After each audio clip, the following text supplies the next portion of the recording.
Good morning, everyone. I'm Ariana Aramburo with your FastCast digital headlines for this Thursday. Let's take a look at today's top stories that we are following. Lawmakers in Juneau once again debating changes to how the PFD is paid. At issue is the wording on a proposed constitutional amendment that would guarantee permanent fund dividend payments for all qualifying Alaskans.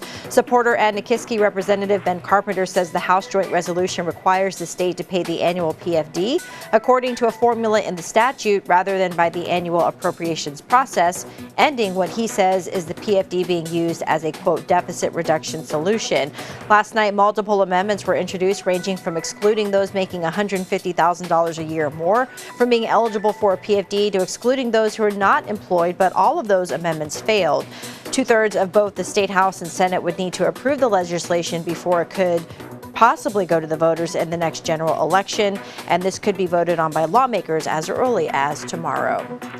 The Anchorage School District is moving forward with a budget without final numbers from the state capitol. The district assumes it will receive a $110 increase in per student funding. That's how they were able to add $9 million back into the budget.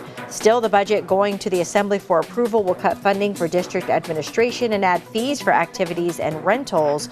The funding is pending until Governor Mike Dunleavy signs the education bill, but he continues to threaten a veto.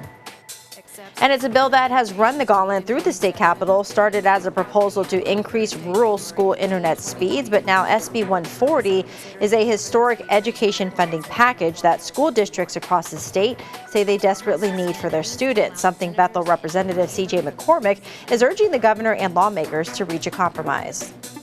Yeah, so you hear a lot about how, like, if they're doing like a standardized test, which often is done like over the internet on a computer, everything in the school has to shut down. Otherwise, like, they won't be able to take those tests. Generally speaking, like, internet is pretty slow and not as available for a lot of folks. But I think really the biggest and most difficult thing is just the cost. The cost overall that schools have to incur is exorbitant.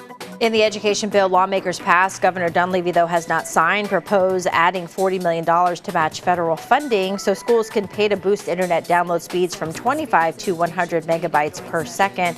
Secretary Bishop says while the application deadline is February 28, schools make multiple requests for both speeds.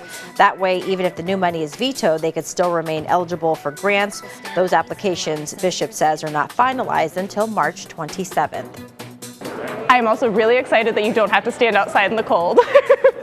And at the Diamond Center, the Charlotte Jensen Native Arts Market is up and running. It will be open through the weekend. Organizers say more than 125 artists, many of them silver hand artists, will be on site to sell their handmade crafts. You can find the market above the ice rink in the Diamond Mall. It's open from 10 a.m. to 6 p.m. through Saturday, and then this Sunday it will be open from noon to 5. Of course, the ceremonial start to the Iditarod is also this weekend on Saturday. And those are your FastCast digital headlines for this Thursday. I'm Ariane Aramburo. Have a great day, and thanks for watching.